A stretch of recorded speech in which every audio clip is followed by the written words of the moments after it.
जहां प्यार और पागलपन की हदें एक हो गईं, वहां नहार बन गया सुकून के जाल का कैदी। सुकून के इशारों पर नहार ने घर में मचा दिया तांडव और सबको लगा अब रूही कुछ नहीं कर पाएगी। लेकिन तभी रूही ने उठाया वो कदम जिसने सबको हिला दिया। अपने हौसले और विश्वास से उसने सुकून का खेल खत्म कर दिया और साथ ही सामने आ गया दादी का वो काला सच जो सालों से इस घर की बर्बादी की जड़ था। पूरा सच जानने के लिए बने रहिए अंत तक हमारे साथ, जहां घर में फैले अंधेरे के पीछे का काला सच आखिर सबके सामने आने वाला था। नहार वो नहार जो कभी अपनी पत्नी रूही के लिए जान देने को तैयार था, अब सुकून के इशारों पर नाच रहा था। उसकी आंखों में मोहब्बत नहीं, एक अजीब सी ठंडक थी, जैसे किसी और की रूह उसमें बस गई हो। रूही बार बार समझने की कोशिश कर रही थी कि आखिर नहार ऐसा बर्ताव क्यों कर रहा है। वो जो पहले प्यार से बातें करता था, अब उसकी बातों में सिर्फ गुस्सा और दूरी थी। कभी मुस्कुराने वाला चेहरा अब पत्थर बन गया था। रूही कई बार नहर से बात करना चाहती थी, पर हर बार सुकून बीच में आ जाती। वो मुस्कुराती और कहती, नहर को थोड़ा टाइम दो, वह थका हुआ है। पर असल में वह उसे अपने जाल में और उलझा रही थी। सुकून और नहर गार्डन में बैठे थे। सुकून ने कहा, नहर, मुझे लगता है हमें कुछ वक्त साथ बिताना चाहिए। रूही अब तुम्हें समझती नहीं। नहार ने कुछ जवाब नहीं दिया, पर तभी रूही वहां पहुंच गई। वो बोली, नहार जी, मुझे आपसे जरूरी बात करनी है। सुकून के चेहरे पर गुस्सा और जलन साफ छलकने लगी। वह मन ही मन बुदबुदाई, अब इसे रास्ते से हटाना ही होगा। रात होते ही सुकून ने अपना असली चेहरा दिखाया।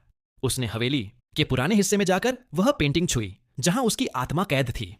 वह फुसफुसाई, आज रात रूही की आखिरी रात होगी। जब रूही कमरे में थी, नहर अंदर आया, पर उसके चेहरे पर अजीब सी शांति थी। सुकून दूर से उसे देख रही थी और इशारे से बोली, अब उसी तार को छूने को बोलो और करंट चालू करो। नहर के हाथ कांप रहे थे। उसकी आंखों में एक पल के लिए इंसानियत झलकी, पर फिर सुकून की परछाई उस पर हावी हो गई। वो आगे बढ़ा। रूही ने कहा, नहार जी, क्या हुआ? आप कुछ परेशान लग रहे हैं। वो कुछ नहीं बोला, बस स्विच की ओर हाथ बढ़ाया। उसी पल खाटू श्याम बाबा के मंदिर से तेज घंटियों की आवाज आने लगी। बिजली की लहर कमरे में फैली, पर चमत्कार यह हुआ कि करंट नहार को लगा, रूही को नहीं। नहार वहीं गिर पड़ा। रूही घबरा गई। उसने संभाला। उस पल उसे एहसास हुआ, यह सब इंसानी नहीं, कुछ अलौकिक हो रहा है। रूही नहार को संभाल ही रही थी कि अचानक खाटू श्याम बाबा के मंदिर में आग लग गई। पूरा घर भागा भागा मंदिर की ओर गया। दीपक जल रहे थे, पर आग सिर्फ मूर्ति के चारों ओर थी, जैसे बाबा खुद कोई संकेत दे रहे हों। रूही ने हाथ जोड़कर कहा, बाबा, अगर कोई बुराई हमारे घर में है तो मुझे सच दिखाइए। तभी राख में से एक फूल गिरा सीधे रूही के हाथ में। वो समझ गई, यह कोई संयोग नहीं, अब वक्त है सच्चाई उजागर करने का। रूही ने सोचना शुरू किया, सुकून अक्सर अचानक गायब हो जाती है, वो कहां जाती है।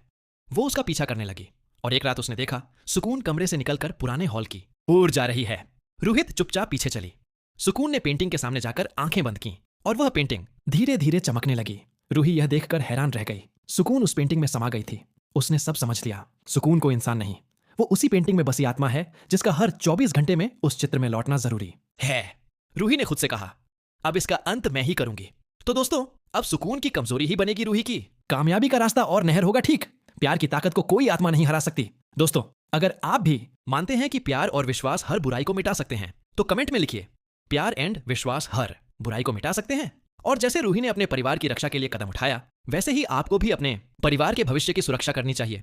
क्योंकि जिंदगी में हादसे कभी बताकर नहीं आते, लेकिन LIC हमेशा साथ देती है। LIC 2025 के नए प्लान्स आपको देते हैं लाइफ कवर, सेविंग्स और फ्यूचर सिक्योरिटी, वह भी कम प्रीमियम और ज्यादा बेनिफिट्स के साथ। आपका परिवार सुरक्षित, टैक्स सेविंग का फायदा और हर परिस्थिति में भरोसेमंद सुरक्षा, यही है LIC का वादा। इसलिए देर मत कीजिए, आज ही अपने नजदीकी LIC एजेंट या ऑनलाइन पोर्टल से 2025 प्लान अपनाइए।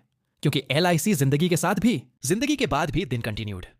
अगर आप चाहते हैं कि मैं इस एपिसोड पर पूरा वीडियो बनाऊं, तो कमेंट में लिखिए LIC 2025 बेस्ट प्लान वीडियो और चैनल को लाइक, शेयर और सब्सक्राइब करना मत भूलिए।